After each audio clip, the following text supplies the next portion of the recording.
अस्सलामुअलैकुम दोस्तों, मैं अपने तमाम दोस्तों को अपने यूट्यूब चैनल में खुश आमदीद कहता हूँ।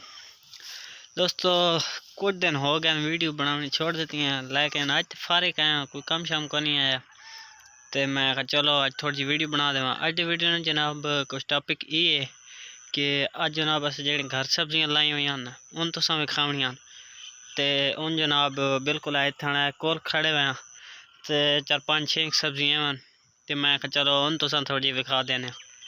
तो जनाब वीडियो शुरू करें ना, तो सब तो पहली सब्जी की तरफ तुसी टुरियो।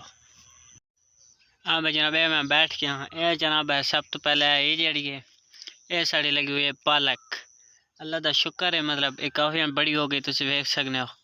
तो हम पकनी है वेड़े घर माशाल्लाह। उस तो बाद जनाब है ये साढ़े इतने खले है, इसनू आने थूम, तो ये भी अल्लाह का शुक्र है, मतलब काफ़ी बड़ा हो गया, तुम वेख सकते हो। तो इन हो गई जनाब 2, हाँ थोड़ी अगे चलना और तुसा विखाने। तो हाँ जनाब मैं बैठा ए तुम वेख सकते हो धंदेल धंदेल, तो यह जनाब है धंदेल। तो इस तो अगे जनाब जुलिए, तो ये जनाब तुम वेख सकते हो ये जनाब साढ़े लगे हुए नहीं ठिप्पर ठिप्पर समझाने वासो।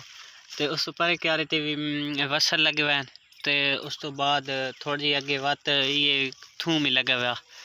तो उस तो बाद जनाब तुसा विखाना मूलियाँ, तो ये है जनाब मूली तुसा विखाना है, तुम वेखो बिल्कुल हाँ छोटी जी निकली आनी वेख सकते हो तुसी। तो एन जी मैं चीज़ विखाई तुसा कुछ एवं जी मतलब पट के विखाइया, लेकिन मतलब बहुत छोटियाँ वन, तो इस तो तुसा विखा ना सकने पट के, क्योंकि छोटियाँ वन तो कोई फायदा कोई नहीं उन्हें पटने ने। तो इस तो परे जनाब जेडे लगे हुए वो है साढ़ा जोधरा ते बरसीन। तो अज की वीडियो जनाब ये कुछ ही है, तुसा वेखा थोड़ी जी फारिग टाइम है, कोई टॉपिक वीडियो को नहीं है, तो मैं चलो वैसे थोड़ी बैठा फारिग तो तुसा विखा देवा। तो अज की वीडियो जनाब ये कुछ उम्मीद है तुसा पसंद आई वैसी, कि थोड़ी इजाज़त मांगना। अल्लाह हाफिज़।